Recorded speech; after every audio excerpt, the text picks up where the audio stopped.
Lord Wellesley की सहायक संधि स्वीकार करने वाले राज्य क्रमशः कौन कौन से थे? हैदराबाद ने 1798 में, मैसूर ने 1799 में, तंजौर 1799 में, अवध 1801 में, पेशवा 1802 में, बरार के भोसले 1803 में, सिंधिया 1804 में, जोधपुर, जयपुर, मच्छेरी, बूंदी तथा भरतपुर। पेशवाई को कब समाप्त किया गया था? 1818 ईस्वी में।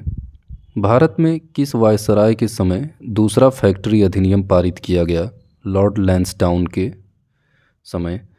भारत और अफगानिस्तान के मध्य किस वायसराय के समय में रेखा खींची गई थी? लॉर्ड लैंसडाउन के समय। हमने भारत को तलवार के बल पर जीता है और तलवार के बल पर ही इसे अपने अधीन रखेंगे। यह कथन किसका है? लॉर्ड एल्गिन द्वितीय का। स्वामी विवेकानंद ने किस वायसराय के समय में रामकृष्ण मिशन की स्थापना की थी? लॉर्ड एल्गिन द्वितीय के समय में। लॉर्ड कर्जन ने किसकी अध्यक्षता में अकाल आयोग का गठन किया था? सर एंटोनी मैकडॉनल्ड के। लॉर्ड कर्जन ने किसकी अध्यक्षता में सिंचाई आयोग का गठन किया था? सर कॉलिन स्कॉट मॉनक्रीक के। सर एंड्रयू फ्रेजर की अध्यक्षता में 1902 में पुलिस आयोग का गठन किसने किया था? लॉर्ड कर्जन ने। बंगाल का प्रथम विभाजन किस वायसराय ने किया था? लॉर्ड कर्जन ने। 1906 में मुस्लिम लीग की स्थापना किस वायसराय के समय में हुई थी? लॉर्ड मिंटो प्रथम के समय में। मार्ले मिंटो सुधार अधिनियम कब पारित किया गया था? 1909 में। अस्थाई बंदोबस्त 1793 ईस्वी में किसके समय में हुआ था? लॉर्ड कॉर्नवालिस के समय में। द्वितीय आंग्ल मराठा युद्ध 1803 से 1805 में किसके समय में हुआ था? लॉर्ड वेलेजली के। चतुराईपूर्ण निष्क्रियता या उच्चतम निष्क्रियता के लिए कौन जाना जाता था? John Lawrence. भारतीय राष्ट्रीय कांग्रेस की स्थापना 1885 ईस्वी में किसके समय में हुई थी? लॉर्ड डफरिन के समय में। द्वितीय आंग्ल अफगान युद्ध 1878 से 80 ईस्वी में किसके समय में हुआ था? लॉर्ड लीटन के समय में।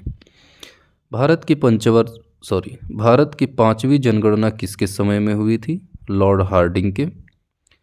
जलियांवाला बाग हत्याकांड किस वायसराय के समय में हुआ? लॉर्ड चेम्सफोर्ड के समय में। लॉर्ड डलहौजी द्वारा अवध का अंग्रेजी राज्य में विलय किस रीति से हुआ था? कुप्रशासन के कारण 13 फरवरी 1856 ईस्वी में। लॉर्ड वेलेजली, हेस्टिंग्स, क्लाइव एवं डलहौजी में से किसने विलय की नीति नियोजित एवं क्रियान्वित की थी? लॉर्ड डलहौजी ने। भारत में सर्वप्रथम मुंबई से ठाणे के मध्य किस कंपनी ने रेल यात्रा प्रारंभ किया था? ग्रेट इंडियन पेनिनसुला रेलवे ने 1853 ईस्वी में। इस्तमरारी बंदोबस्त किसने प्रारंभ किया था? लॉर्ड कॉर्नवालिस ने। Poverty and the un British rule in India नामक पुस्तक किसने लिखी थी? दादा भाई नौरोजी ने। Poverty and the un British rule in India नामक पुस्तक किस वर्ष प्रकाशित हुई थी? 1901 ईस्वी में। पब्लिक वर्क्स डिपार्टमेंट PWD को 1845-55 के दौरान स्वरूप देने वाला गवर्नर जनरल कौन था? लॉर्ड डलहौजी। ब्रिटिश भारतीय राज्य क्षेत्र का अंतिम प्रमुख विस्तार किसके समय में हुआ था? लॉर्ड डफरिन के समय में। किसकी पदावधि में महिलाओं तथा बच्चों की कार्य अवधि के घंटों को सीमित करने तथा स्थानीय शासन को आवश्यक नियम बनाने के लिए प्राधिकृत करने के लिए प्रथम फैक्ट्री अधिनियम का अभिग्रहण किया गया? लॉर्ड रिपन के समय में। भारतीय पुरातत्व सर्वेक्षण ASI की स्थापना किसके काल में हुई थी? लॉर्ड कर्जन के समय में 1901 ईस्वी में। प्राचीन स्मारक संरक्षण एक्ट किस गवर्नर जनरल के कार्यकाल में पारित हुआ था? लॉर्ड कर्जन के समय में। डलहौजी के व्यपगत सिद्धांत के अंतर्गत ब्रिटिश साम्राज्य में शामिल किए प्रदेशों का क्रम इस प्रकार है। सतारा 1848 ईस्वी में, जैतपुर एवं संभलपुर 1849 ईस्वी में, बघाट 1850 ईस्वी में, उदयपुर 1852 ईस्वी में, झांसी 1853 ईस्वी में, नागपुर 1854 में तथा करौली 1855 ईस्वी में। जब अवध का ब्रिटिश साम्राज्य में विलय हुआ उस समय अवध का ब्रिटिश रेजिडेंट कौन था? James Outram. किस वायसराय की हत्या अंडमान निकोबार द्वीप समूह के भ्रमण के दौरान एक दंडित अपराधी द्वारा कर दी गई थी? लॉर्ड मेयो का, 1869 से 72 ईस्वी में। Federal court, presidency court, privy council एवं इंग्लैंड का सुप्रीम कोर्ट में से ब्रिटिश काल के दौरान भारत का शीर्ष न्यायालय कौन सा था? Privy council. ब्रिटिश भारत की राजधानी किसके शासनकाल में कोलकाता से दिल्ली स्थानांतरित की गई थी? लॉर्ड हार्डिंग के शासनकाल में 1911 ईस्वी में। भारत में करजन के प्रशासन की तुलना औरंगजेब से किसने किया था? गोपाल कृष्ण गोखले ने। पहली बार भारतीयों को ब्रिटिश सेना के कमीशन्ड पदों के लिए सक्षम माना गया, उस समय भारत का वायसराय कौन था? Lord Chelmsford. खिलाफत एवं असहयोग आंदोलन की शुरुआत किस वायसराय के समय में हुई? लॉर्ड चेम्सफोर्ड के। केरल में मोपला विद्रोह 1921 की शुरुआत किस वायसराय के समय में हुई? लॉर्ड रीडिंग के समय में। संभलपुर नामक स्थान का विलय अंग्रेजों द्वारा कब किया गया? 1849 में। सतारा का विलय कब किया गया? 1848 में। अवध का विलय 1856 में। झांसी का विलय 1854 ईस्वी में, जबकि झांसी को अधिकृत 1853 में ही कर लिया गया था। बंगाल विभाजन के बाद पूर्वी बंगाल का प्रथम गवर्नर कौन बना? ब्लॉमफील्ड फुल्लर। किस वायसराय द्वारा कांग्रेस को प्रतिबंधित कर दिया गया था? लॉर्ड विलिंगटन द्वारा। वह गवर्नर जनरल जिसने अदालतों में क्षेत्रीय भाषाओं को शुरू करवाया? लॉर्ड वेंटिक। काकोरी षड्यंत्र केस 1925 किस वायसराय के समय घटित हुई थी? लॉर्ड रीडिंग के समय में। साइमन कमीशन का भारत आगमन किस वायसराय के समय में हुआ था? लॉर्ड इरविन के समय में। Imperial council of agricultural research की स्थापना कब हुई थी? 1929 ईस्वी में। प्रथम गोलमेज सम्मेलन का आयोजन कब हुआ था? लॉर्ड इरविन के समय में। द्वितीय गोलमेज सम्मेलन का आयोजन किसके समय में हुआ था? लॉर्ड विलिंगटन के समय में। किसके काल में 1935 ईस्वी के अधिनियम द्वारा पहला आम चुनाव 1936-37 में हुआ था? लॉर्ड लिनलिथगो के समय में। इटली ने लॉर्ड वेवेल के स्थान पर किसको गवर्नर जनरल के रूप में नियुक्त किया था? लॉर्ड माउंटबेटन को। फूट डालो और राज करो, यह रणनीति किसके द्वारा अपनाई गई थी? लॉर्ड कर्जन के द्वारा। Lord Curzon, Lord Dufferin, Lord Hardinge एवं लॉर्ड मिंटो, इनमें से किस गवर्नर जनरल ने सबसे पहले पृथक निर्वाचन मंडल की व्यवस्था मुसलमानों को जीतने व उन्हें कांग्रेस के विरुद्ध करने के लिए इस्तेमाल की थी? लॉर्ड मिंटो ने। भारत का एकमात्र यहूदी वायसराय कौन था? Lord reading. प्रेस से प्रतिबंध किस गवर्नर ने हटाया था? चार्ल्स मेटकाफ ने। बंगाल में द्वैध शासन 1765 ईस्वी में किसके समय में लागू किया गया था? लॉर्ड क्लाइव के। अंग्रेजी शासनकाल में 1813 तक प्रशासन एवं न्याय प्रणाली में जितने भी महत्वपूर्ण परिवर्तन किए गए उनका मुख्य उद्देश्य क्या था? राजस्व संग्रह बढ़ाना। भू राजस्व पहली बार कहाँ लागू की गई थी? वर्धमान एवं मिदनापुर जिले में 1762 ईस्वी में। भारत के इतिहास के संदर्भ में निम्न प्रकार के कुछ कथन हैं। ईस्ट इंडिया कंपनी का भारतीय एजेंट जो था वह बेनियान था। राज्य का नामित राजस्वदाता मिरासीदार होता था। इजारीदार प्रथा में भूमि को कितने वर्षों के लिए नीलाम किया जाता था? 3 वर्षों के लिए। वारेन हेस्टिंग्स ने एक बोर्ड ऑफ रेवेन्यू का गठन किया था तथा नीलामी की अवधि 3 वर्ष से बढ़ाकर 5 वर्ष तक कर दिया था, जबकि 1777 ईस्वी में इसमें परिवर्तन कर कितना किया गया था? इसे वार्षिक बना दिया गया तथा इसकी देखरेख के लिए यूरोपीय कलेक्टर भी नियुक्त किए गए थे। जॉन सोर ने 1789 ईस्वी में भू राजस्व का अध्ययन करके कौन सी नई भू राजस्व व्यवस्था को लागू किया था? अस्थाई बंदोबस्त। अस्थाई बंदोबस्त को सर्वप्रथम कब लागू किया गया था? 1 मई 1793 को। कार्नवालिस कोड किसे कहते हैं? अस्थाई बंदोबस्त व्यवस्था को। अस्थाई बंदोबस्त में कितना भूमि कर में दिया जाता था? 10/11 भाग। अस्थाई बंदोबस्त की व्यवस्था सर्वप्रथम बंगाल, बिहार, उड़ीसा प्रेसिडेंसी में लागू किया गया, जबकि बाद में इसे कहाँ पर लागू किया गया था? उत्तरी मद्रास तथा बनारस में। ताल्लुकदारी व्यवस्था का संबंध किस प्रांत से था? अवध से। भू राजस्व वसूलने की एक नई व्यवस्था महालवाड़ी की अवधारणा सर्वप्रथम किसने दी थी? हाल्ट मैकेंजी ने 1819 ईस्वी में। महालवाड़ी व्यवस्था अधिनियम कहाँ लागू किया गया था?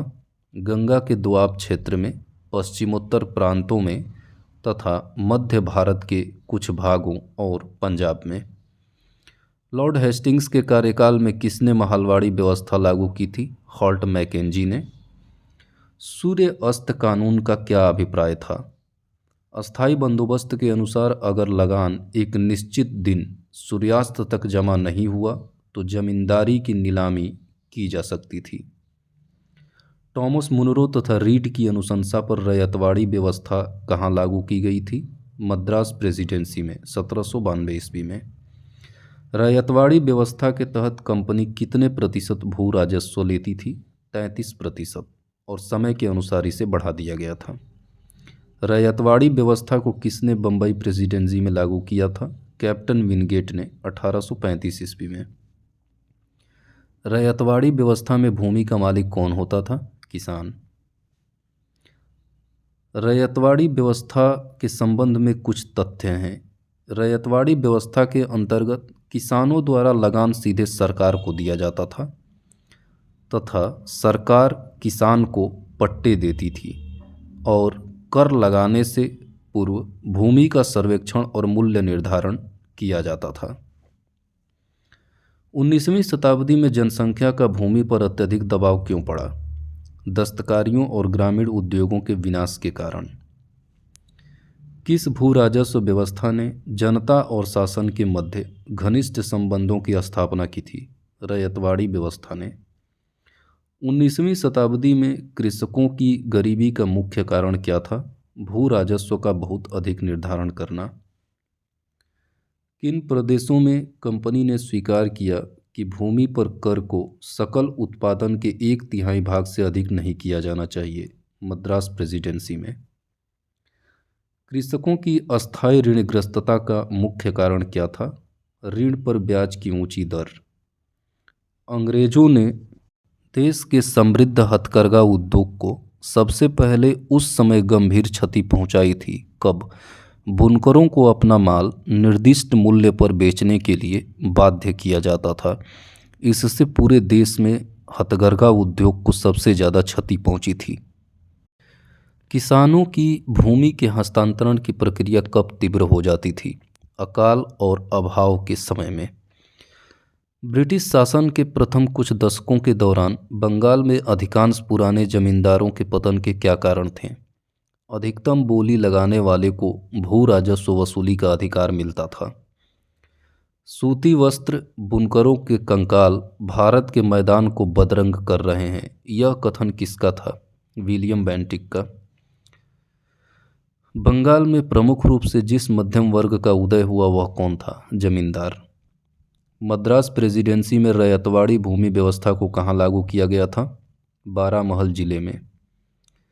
अस्थाई बंदोबस्त में जमींदारी कितने वर्ष के लिए दी जाती थी? 10 वर्षों के लिए। अस्थाई बंदोबस्त व्यवस्था का निकृष्टतम पक्ष क्या था? भू राजस्व की वसूली के कठोर नियम, पुराने जमींदारों को बेदखल करके नए जमींदारों की नियुक्ति। भारत में नील की खेती को इस कारण ग्रामीण गुलाबी कहा जाता था क्योंकि किसानों को इस बात के लिए बाध्य किया जाता था। वह बात कौन सी थी?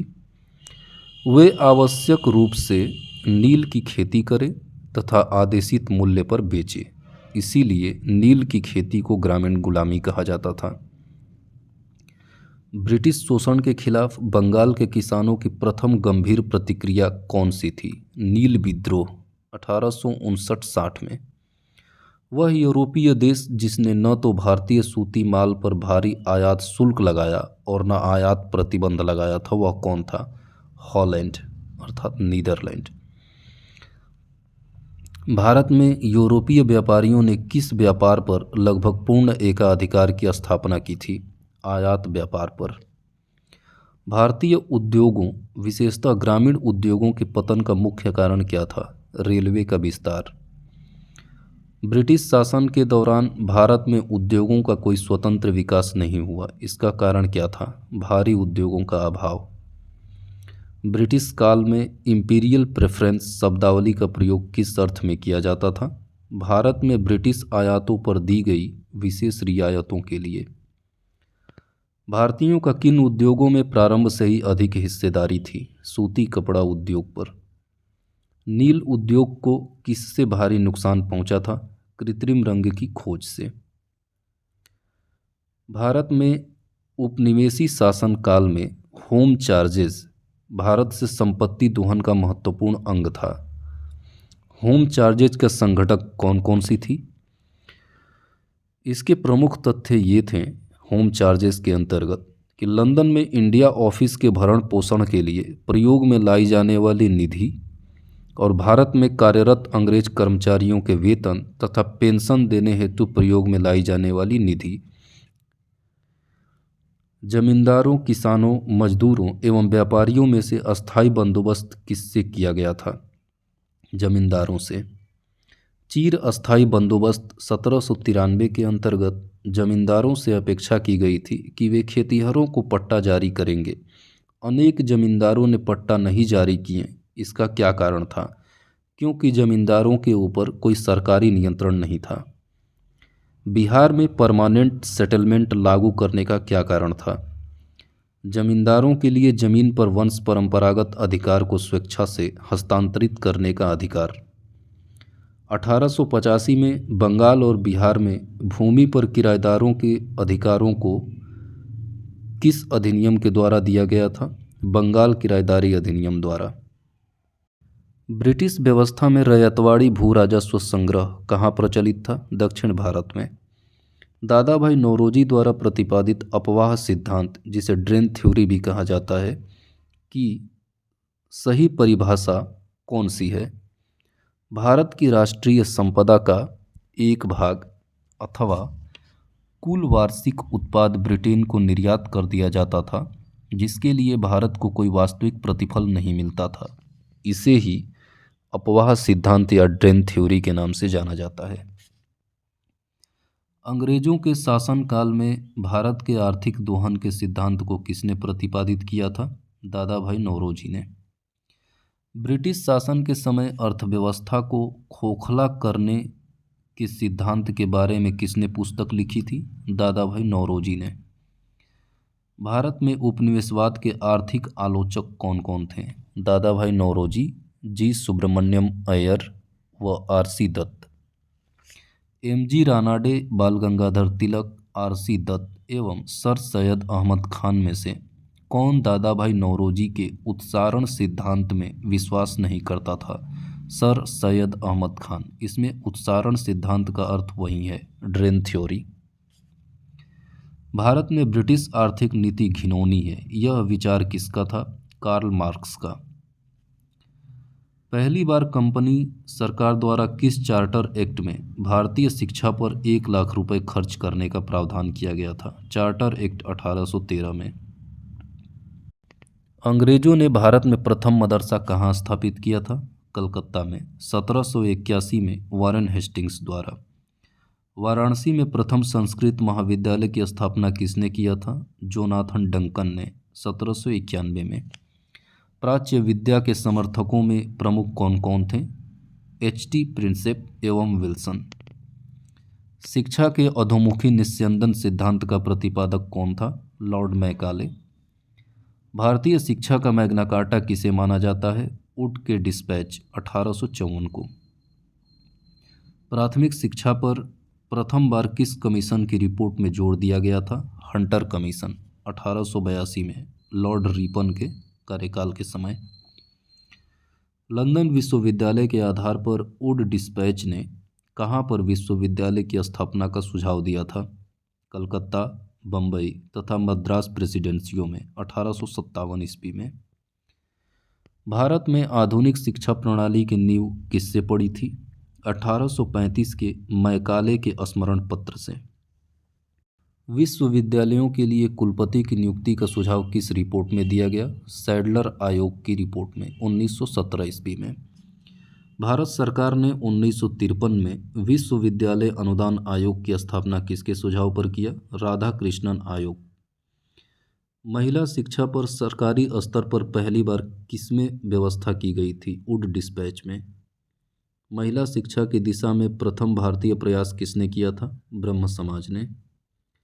डेविड हेयर और अलेक्जेंडर डफ के साथ मिलकर कलकत्ता में हिंदू कॉलेज की स्थापना किसने किया था? राजा राम मोहन राय ने 1817 ईस्वी में। शिक्षा में सुधार हेतु ब्रिटिश सरकार ने सैडलर विश्वविद्यालय आयोग कब नियुक्त किया था? 1917 में। बनारस हिंदू विश्वविद्यालय का शिलान्यास किसने किया था? लॉर्ड हार्डिंग ने 1916 ईस्वी में। डेक्कन एजुकेशन सोसाइटी की स्थापना से कौन संबंधित था? बाल गंगाधर तिलक, एम.बी. नामजोसा और वी.के. चिपलुंकर।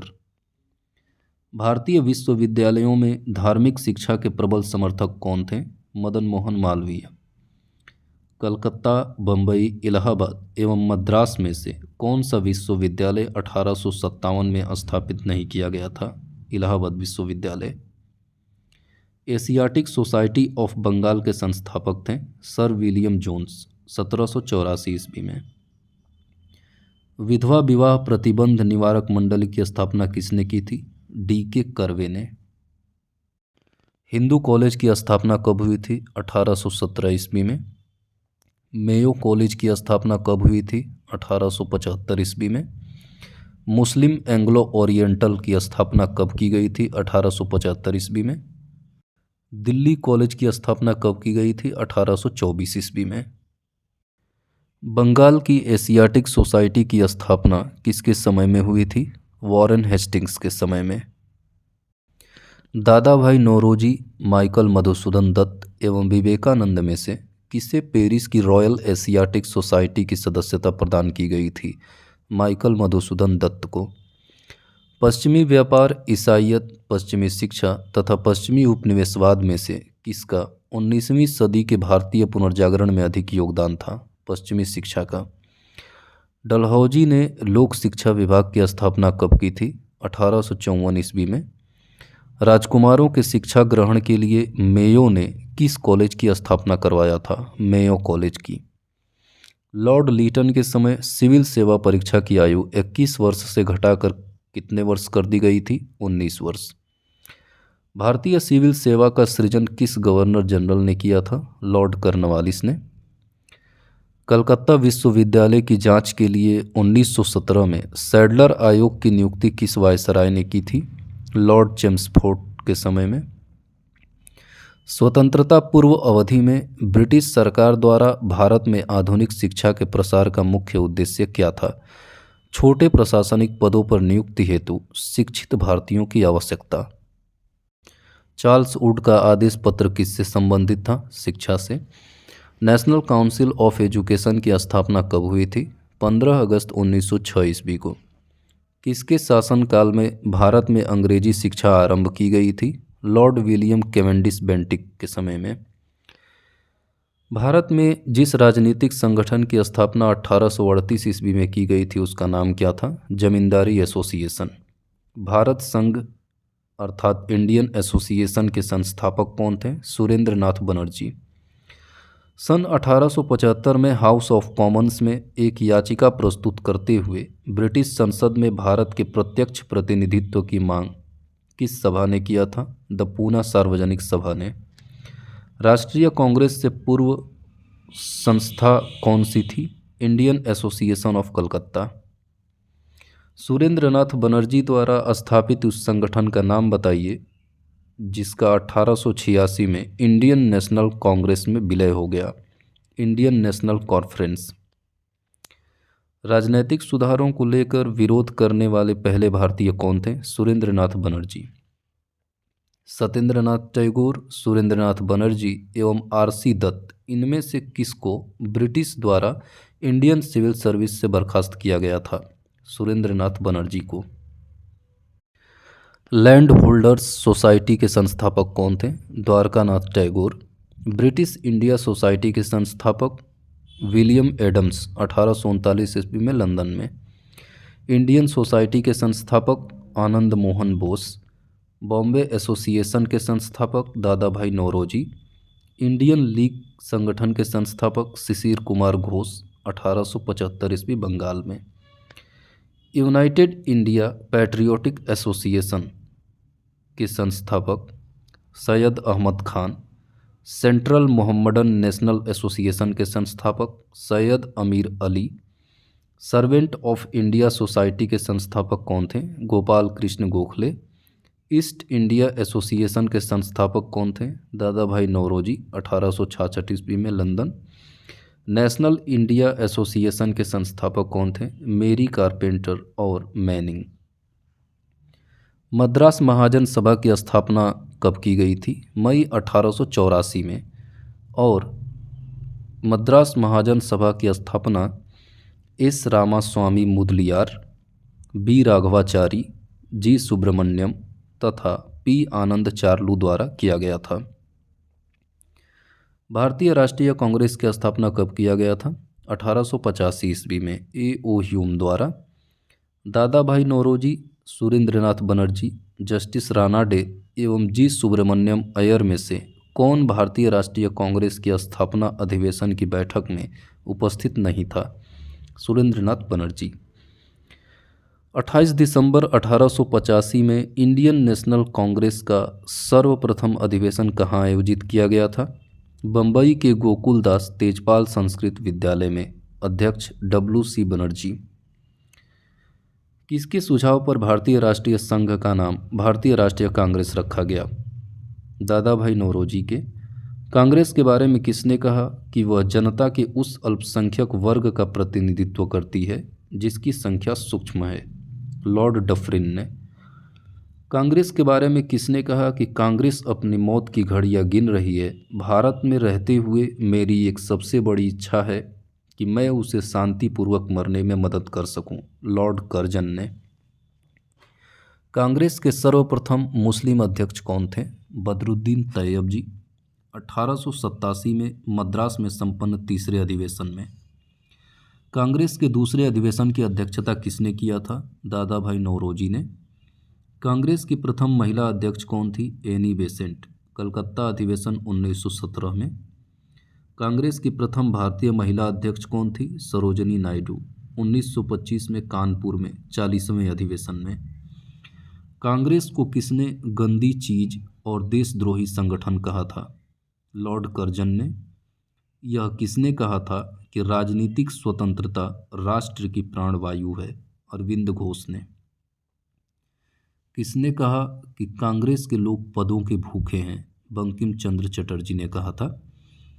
भारतीय राष्ट्रीय कांग्रेस का अंतिम अधिवेशन जिसमें बाल गंगाधर तिलक ने भाग लिया था, कहाँ और कब हुआ था? अमृतसर अधिवेशन था 1919 में। भारत की स्वतंत्रता के समय कांग्रेस का अध्यक्ष कौन था? जे.बी. कृपलानी। किसने कांग्रेस सम्मेलनों को शिक्षित भारतीयों के वार्षिक राष्ट्रीय मेले की संज्ञा दी थी? लाला लाजपत राय ने। लाल, बाल और पाल त्रिगुट का कौन व्यक्ति भारतीय राष्ट्रीय कांग्रेस का अध्यक्ष हुआ? लाला लाजपत राय। किसने कांग्रेस को याचना संस्था की संज्ञा प्रदान की थी? विपिन चंद्र पाल ने। कांग्रेस के सम्मेलनों को 3 दिनों का तमाशा किसने कहा था? अश्विनी कुमार दत्त ने। 1915 में बंबई में कांग्रेस के 30वें अधिवेशन में एक गवर्नर ने भाग लिया था, वह गवर्नर कौन था? Lord Wellington. भारत के स्वतंत्रता प्राप्ति के बाद किसने सुझाव दिया था कि भारतीय राष्ट्रीय कांग्रेस को समाप्त कर दिया जाए? महात्मा गांधी ने। किसने कहा था कि कांग्रेस आंदोलन न तो लोगों द्वारा प्रेरित था, न ही यह उनके द्वारा सोचा या योजनाबद्ध किया गया था? लाला लाजपत राय ने। कांग्रेस के किस अधिवेशन में ए.ओ. ह्यूम को कांग्रेस का पिता कहा गया था? बांकीपुर बिहार अधिवेशन 27वां। बाल गंगाधर तिलक ने कांग्रेस के किस अधिवेशन में यह कहा था कि स्वराज्य मेरा जन्मसिद्ध अधिकार है और मैं उसे लेकर रहूँगा? लखनऊ अधिवेशन में 1916 में, जिसके अध्यक्ष थे अंबिका चरण मजूमदार। सुभाष चंद्र बोस ने कांग्रेस के 1938 ईस्वी के अधिवेशन की अध्यक्षता की थी। यह अधिवेशन कहाँ हुआ था? हरिपुरा में। भारतीय राष्ट्रीय कांग्रेस का 1885 में महासचिव कौन थे? A.O. ह्यूम। कांग्रेस के बारे में किसने कहा कि यदि वर्ष में हम एक बार मेढक की तरह टर्राएंगे तो हमें कुछ नहीं मिलेगा? बाल गंगाधर तिलक ने। भारतीय राष्ट्रीय कांग्रेस का अग्रदूत किसे कहा जाता है? भारतीय राष्ट्रीय संघ को।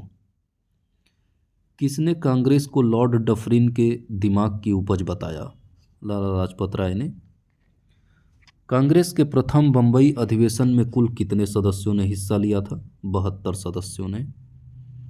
बंबई में कांग्रेस का प्रथम अधिवेशन होने से पूर्व कहाँ प्रस्तावित था? पुणे में। कांग्रेस का अध्यक्षता करने वाले प्रथम निर्वाचित अंग्रेज यूरोपीय कौन था? जॉर्ज यूले, 1888 में चतुर्थ अधिवेशन में।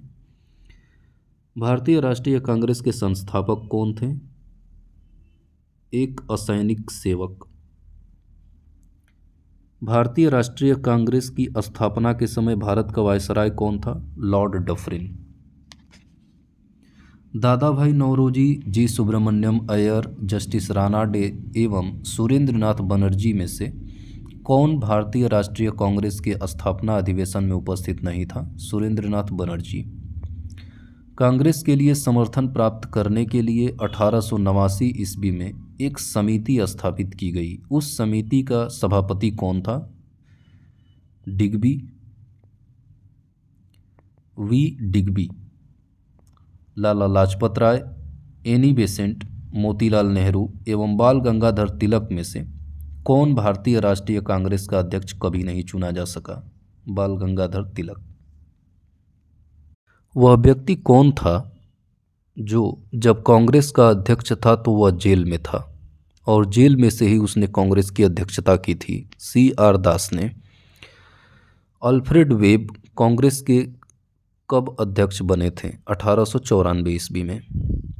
अध्यक्षीय संबोधन के समय जिस कांग्रेस अध्यक्ष ने हिंदी भाषा के लिए रोमन लिपि लागू करने की वकालत की थी वह व्यक्ति कौन थे? सुभाष चंद्र बोस।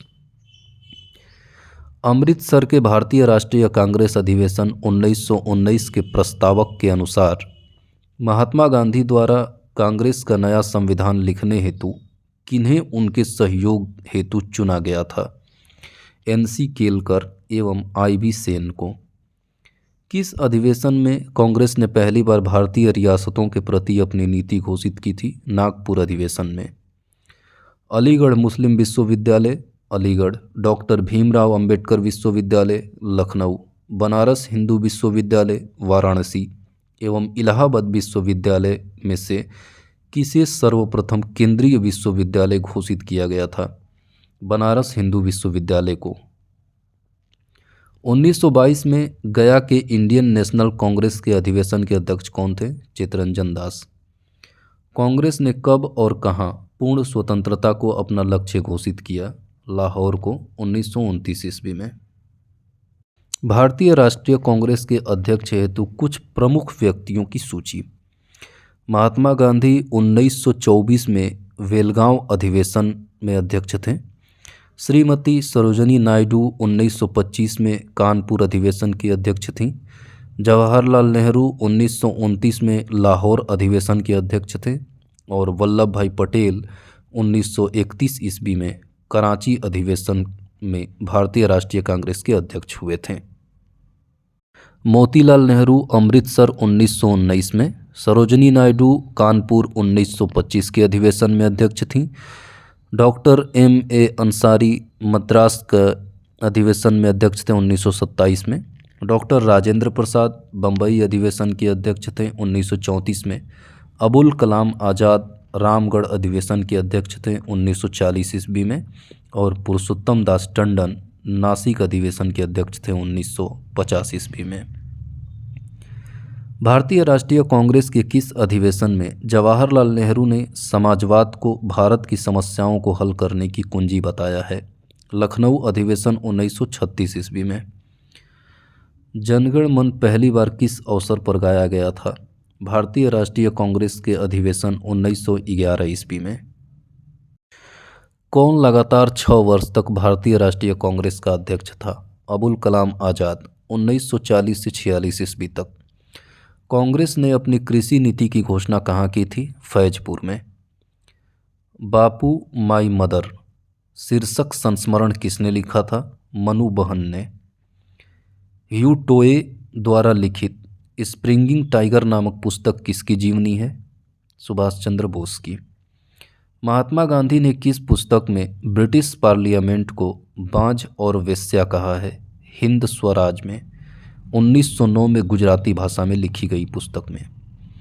गांधी जी की आत्मकथा माई एक्सपेरिमेंट्स विद ट्रूथ किस भाषा में लिखी गई थी? गुजराती में। पॉलिटिक्स इन इंडिया किसकी पुस्तक है? रजनी कोठारी की।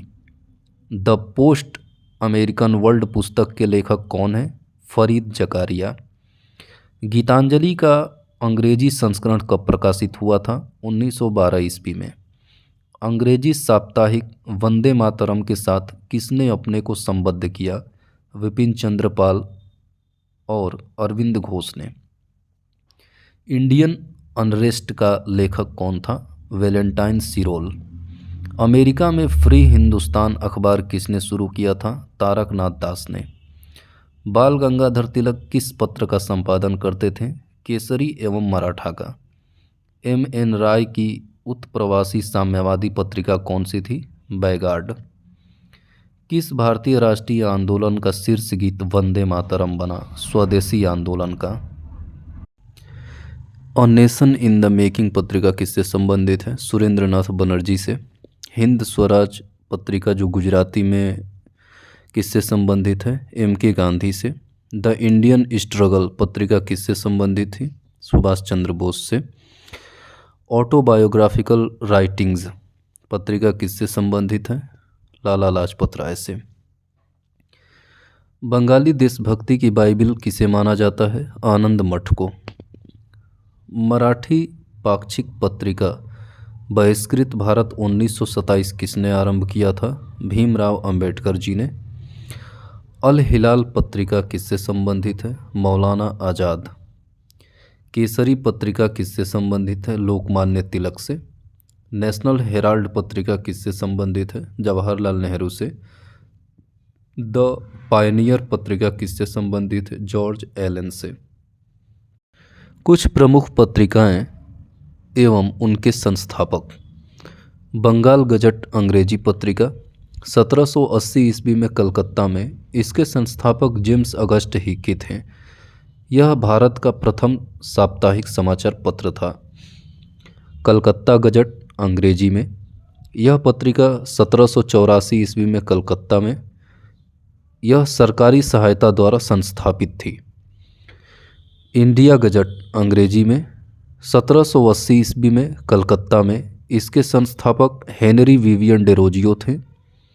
मद्रास कुरियर पत्रिका के संस्थापक हंग वायट तथा रिचर्ड जॉनसन थे 1785 में मद्रास में। बॉम्बे हेराल्ड पत्रिका के संस्थापक जो है 1789 में मुंबई में हुआ था। बम्बई कुरियर पत्रिका के संस्थापक विलियम एस वर्नर थे 1790 ईस्वी में मुंबई में। इंडिया हेराल्ड अंग्रेजी पत्रिका के संस्थापक आर विलियम हैम्फ्री थे 1795 में मद्रास में। द टेलीग्राफ अंग्रेजी पत्रिका के संपादक हॉल मैकेंजी थे 1796 ईस्वी में। बंगाल गजट अंग्रेजी पत्रिका के संस्थापक गंगाधर भट्टाचार्य और हारूचंद्र राय कलकत्ता में 1818 ईस्वी में। दिग्दर्शन बंगाली पत्रिका के संस्थापक जेसी मार्समैन थे 1818 में कलकत्ता में। समाचार दर्पण बंगाली पत्रिका के संस्थापक जेसी मार्समैन थे 1818 में कलकत्ता में। संवाद कौमुदी बंगाली पत्रिका के संस्थापक राजा राम मोहन राय थे 1821 ईस्वी में कलकत्ता में। मिरातुल अखबार फारसी पत्रिका के संपादक राजा राम मोहन राय 1822 ईस्वी में कलकत्ता में। जाम ए जहानुमा उर्दू पत्रिका के संस्थापक हरिहर दत्त 1822 ईस्वी में कलकत्ता में। बंगदूत पत्रिका के संस्थापक राजा राम मोहन राय थे 1829 में कलकत्ता में। बॉम्बे समाचार गुजराती पत्रिका के संपादक फारदूनजी मर्जबान थे 1822 में बम्बई में। उदंत मार्तंड हिंदी पत्रिका के संस्थापक जुगल किशोर थे 1826 में कोलकाता में। उदंत मार्तंड भारत का प्रथम हिंदी समाचार पत्र है। बॉम्बे टाइम्स अंग्रेजी पत्रिका 1838 में इसके संस्थापक थॉमस वेटेन और रॉबर्ट नाइट थे मुंबई में। राष्ट्रगोफ्तार गुजराती पत्रिका के संस्थापक दादा भाई नौरोजी 1851 में मुंबई में। हिंदू पैट्रियट अंग्रेजी पत्रिका के संस्थापक गिरीश चंद्र घोष तथा बाद में हरिश्चंद्र मुखर्जी ने 1853 में कलकत्ता में। सोम प्रकाश बंगाली पत्रिका के संस्थापक ईश्वर चंद्र विद्यासागर 1858 में कलकत्ता में। अलीगढ़ इंस्टीट्यूट गजट अंग्रेजी उर्दू पत्रिका थी। इसके संस्थापक सर सैयद अहमद खान थे 1866 में उत्तर प्रदेश में। अमृत बाजार पत्रिका बंगाली पत्रिका के संस्थापक मोतीलाल घोष कलकत्ता में 1868 ईस्वी में। बंग दर्शन बंगाली पत्रिका के संस्थापक बंकिम चंद्र चटर्जी 1873 कलकत्ता में। स्टेट्समैन अंग्रेजी पत्रिका के संस्थापक के रंग हैरी 1875 कलकत्ता में। हिंदी प्रदीप हिंदी पत्रिका के संपादक बालकृष्ण भट्ट थे 1877 ईस्वी में। द हिंदू अंग्रेजी पत्रिका के संस्थापक जी.एस. अय्यर या वी राघवाचारी 1878 में मद्रास में। केसरी मराठी भाषा की पत्रिका थी जिसके संस्थापक बाल गंगाधर तिलक थे 1881 में मुंबई में। भारत के ध्वज गीत के रचयिता कौन थे? श्यामलाल गुप्ता पार्षद। उपन्यास दुर्गेश नंदिनी के लेखक कौन हैं? बंकिम चंद्र चटर्जी। कवि इकबाल जिन्होंने सारे जहां से अच्छा लिखा भारत के किस स्थान से संबंधित हैं? पंजाब से। द व्हील ऑफ हिस्ट्री पुस्तक किसने लिखी थी? राम मनोहर लोहिया ने। इंडिया डिवाइडेड पुस्तक किसने लिखी? डॉक्टर राजेंद्र प्रसाद ने। इंडिया विंस फ्रीडम पुस्तक किसके द्वारा लिखी गई है? अब्दुल कलाम आज़ाद के द्वारा। पत्रकार के कर्तव्य का निर्वाह करते हुए जेल जाने वाला प्रथम भारतीय कौन था? बाल गंगाधर तिलक। गोल्डन थ्रेशोल्ड नामक कविता संग्रह के रचयिता कौन थे? सरोजिनी नायडू। सोम प्रकाश नामक समाचार पत्र किसने शुरू किया था? ईश्वर चंद्र विद्यासागर ने। कांग्रेस प्रेसिडेंशियल एड्रेसेस के संपादक कौन थे? जी.ए. नोटेसन। मिर्जा गुलाम अहमद ने अपने सिद्धांतों की व्याख्या किस पुस्तक में की? बहरीन ए अहमदिया में। गुलामगिरी पुस्तक के लेखक कौन हैं? ज्योतिबा फूले। अस्पृश्य लोगों की पहली मासिक पत्रिका विटाल विध्वंसक को किसने प्रकाशित करवाया था? गोपाल बाबा बालंगकर ने। भारत का पहला समाचार पत्र कौन सा था? बंगाल गजट। सर्वप्रथम प्रेस सेंसरशिप किसने लागू की थी? लॉर्ड वेलेजली ने 1799 ईस्वी में। फारसी साप्ताहिक मिरातुल अखबार को किसने प्रकाशित किया था? राजा राम मोहन राय ने। 1880 के दशक में इंडियन मिरर अखबार का प्रकाशन कहाँ से होता था? कलकत्ता से। गदर पत्र का प्रथम अंक किस भाषा में प्रकाशित हुआ था? उर्दू में 1 नवंबर 1913 में। गदर पार्टी का पत्र गदर क्या था? एक साप्ताहिक पत्र। अमृत बाजार पत्रिका की स्थापना किसने की थी? शिशिर कुमार घोष ने 1868 ईस्वी में।